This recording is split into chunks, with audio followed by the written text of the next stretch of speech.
সাজিয়ে দেব ফুলে।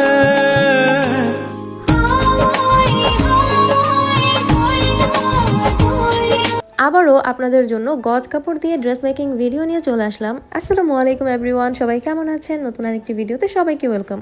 এত সুন্দর একটা রোজ প্রিন্টের গজ কাপড়, এটা দিয়ে আপনারা আবায়া বলেন, ড্রেস বলেন, কটসেট বলেন, যে কোনো কিছু কিন্তু খুবই সুন্দর লাগবে। খুবই কম প্রাইসে পেয়েছি, তাই আমিও নিয়ে নিলাম। 3.25 হাত বহরের মধ্যে কাপড়টা, যে কোনো কিছু বানাতে খুবই কম কাপড় লাগবে। তো আমি আমার টেলারকে দিয়ে খুবই সুন্দর একটা গোল ফ্রক বানিয়ে নিয়েছি। এটা আবায়া স্টাইলেও পরা যায়, চাইলে কোমরে একটা বেল্টও ইউজ করা যায়।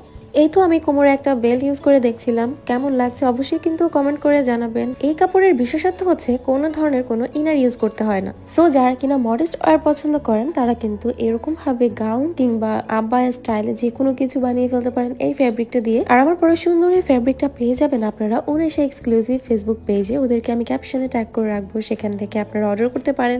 ঈদের ড্রেসের সাথে ম্যাচ করে আমি নতুন অনেকগুলো হিজাব নিয়েছি। আর অনেক কাপড়ে আমাকে জিজ্ঞেস করেন যে আমি হিজাবগুলো কোত্থেকে নেই, চলেন আপনাদের সাথে আজকে শেয়ার করি। শিফনের হিজাবগুলো আসলে অনেক কাজে লাগে, যে কোনো ড্রেসের সাথেই আপনি পরতে পারবেন চাইলে। সো এখানে আমি বেশ অনেকগুলো কালার নিয়েছি, প্রায় 10টার মতো হিজাব মিক্স ম্যাচ করে আমার যেগুলো লাগবে আমি এখানে 10টার মতো শিফন জর্জেটের হিজাব নিয়েছি। তাদের পেজে আরো অনেক কালার ভ্যারিয়েশন আছে, আপনারা চেক আউট করে নিতে পারেন। ক্যাপশনে আমি ওদেরকে ট্যাগ করে রাখবো। একদম পারফেক্ট ভাবে হচ্ছে চারপাশে সেলাই করা, আর হিজাবগুলো কিন্তু একদমই ফুল কভারেজ। প্রত্যেকটা হিজাব আমি একটু পরে আর হাতে ধরে আপনাদেরকে দেখিয়ে দিচ্ছি। হিজাবি আপুরা যারা আছেন ঈদের আগে তাড়াতাড়ি করে অর্ডার করে ফেলেন, কারণ 15 রোজার পর থেকে কিন্তু সব জায়গাতেই ডেলিভারি অফ হয়ে যাবে। সো হিজাবগুলো একদমই মিস করা যাবে না। ঈদের আগে তাড়াতাড়ি করে ড্রেসের সাথে ম্যাচিং করে হিজাব অর্ডার করে ফেলুন নূর ভ্যালি ফেসবুক পেজ থেকে। সবাইকে আল্লাহ হাফেজ।